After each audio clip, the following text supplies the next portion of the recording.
Penyidikan kasus dugaan korupsi hibah BKK untuk aci-aci dan sesajen dengan tersangka Kadisbud Denpasar, I Gusti Ngurah Bagus Mataram terus dikebut. Kasih Intel dan Humas Kejari Denpasar Kade Hari Supriyadi Minggu 29 Agustus mengatakan saat ini penyidik sedang melakukan pemberkasan.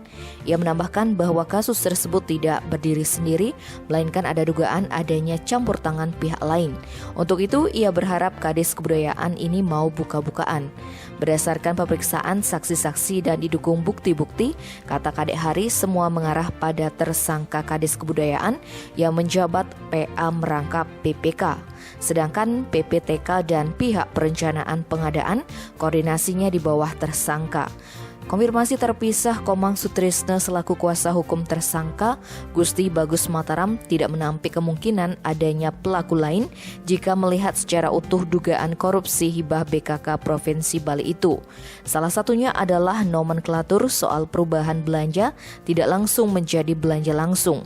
Menurut mantan wartawan ini, pihak rekanan juga tidak serta-merta bisa lepas dari masalah dana aci dan sesajen tersebut.